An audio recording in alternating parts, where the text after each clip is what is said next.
click 1 2, then we click 1, form the arc, click and extend it outwardly, we click 1 2, right click and finish sketch.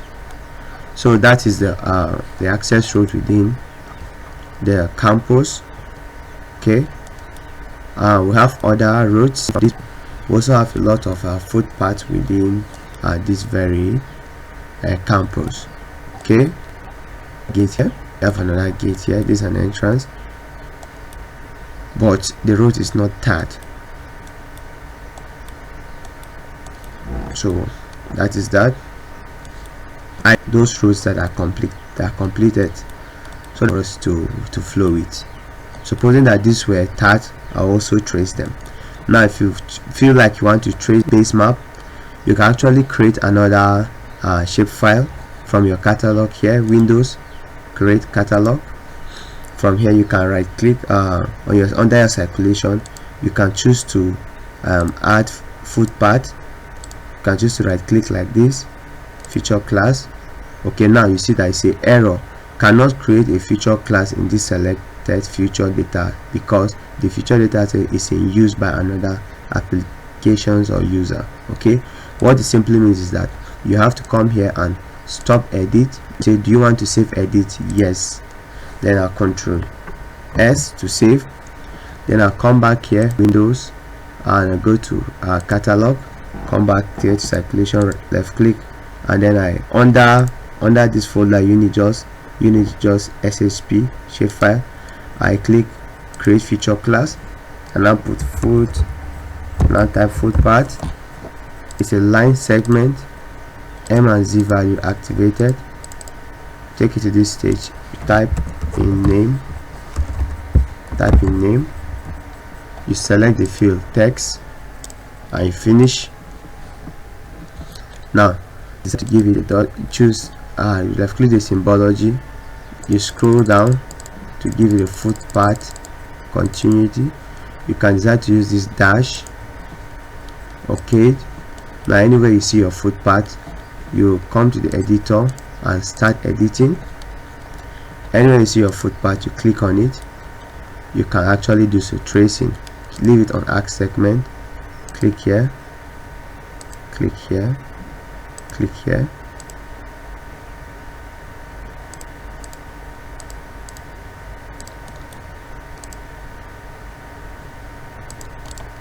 You finish sketch. All the footpaths, you can choose to trace them.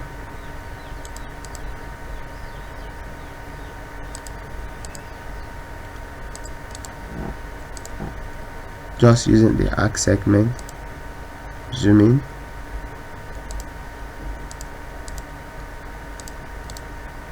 Finish sketch. So it's looking continuous this direction.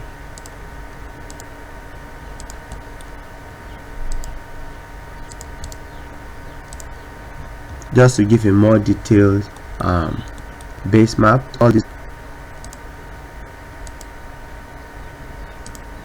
the idea is to equip us to understanding how to do all this basic digitization. So we might not necessarily trace everything that's here, so that's continue more and more and more. And this to save edit, you write Ctrl S to save as well. So let's go to trees. I use trees as points here, so you pick it. Anywhere you see your tree, just drop a point here, point, this the tree canopy. I'll call the tree canopy, but with this point feature really get that. Okay, so here, but if you are doing your work, you have to build. As I said, I'll sample them, unnecessary trees everywhere. What of doing your work or for your project, you have to take work. Okay, so I'm sampling.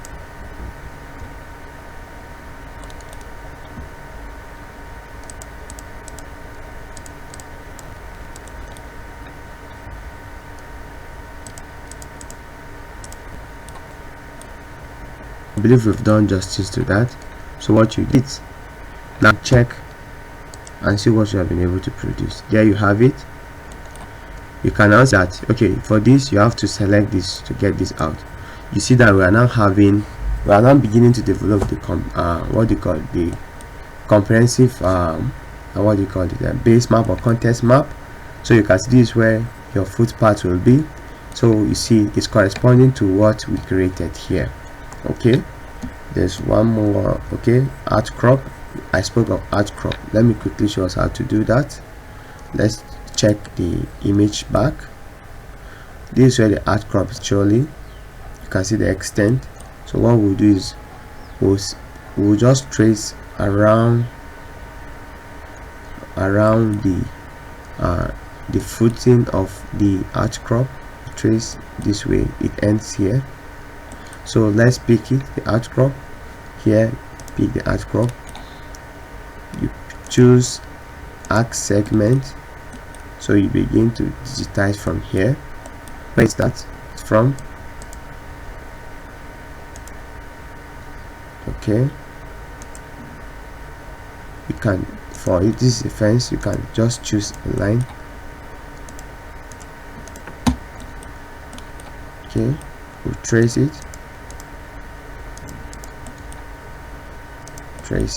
zoom out. This is the footing of the, it goes this way. Some of the structures are actually on the mountain, on the rocky outcrop.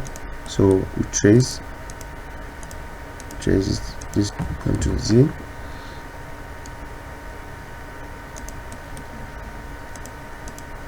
The outcrop, it ends here.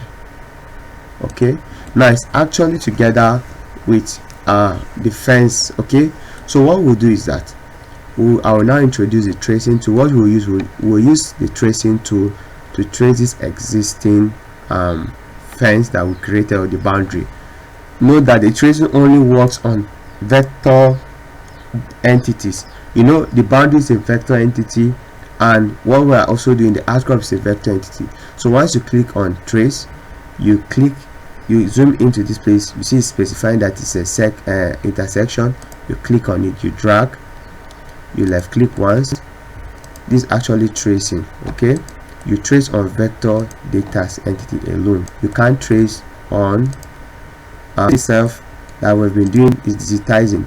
Is that in order for you to trace exactly on the first, on an existing digitized feature, it has to be a vector. Okay, this is what I mean. Now supposing we come outside here, you see this is a raster structure. Okay, this is a building and we haven't digitized this. So if I should pick on my outcrop for instance, and I say I want to trace, you see I can't actually trace. You see it gives me the sign, the warning that I cannot actually trace. But if I had traced this with a building, maybe we have an existing vector entity, then I finish, then this is where I can now actually use this outcrop and then trace on it. I can trace on this, pick this extent, drag around, you can see, then I left click and say finish. Now what I've done is I've traced on the existing this thing, which is the building. So I can drag this out, so you can see this is the exact tracing of on the vector entity. Okay, please note that once you digitize, you don't adjust, because once you adjust, you are shifting it from the true settings. Okay, the geographical settings. So that is that for now. So I would like to quickly go to symbology. Let's go to our symbology. Now you see the symbology here for trees. You left click on this and then you can come here and type, let's type trees and then search. Now you see, okay, I did not spell it well. Let's type tree and enter. Now you can see it will give you a lot of trees. I suppose it has a collection. Okay, let's try again. Okay, you can actually come here and okay, you reference, style reference, you can actually come to click 3D trees and apply, so that when you search you can also have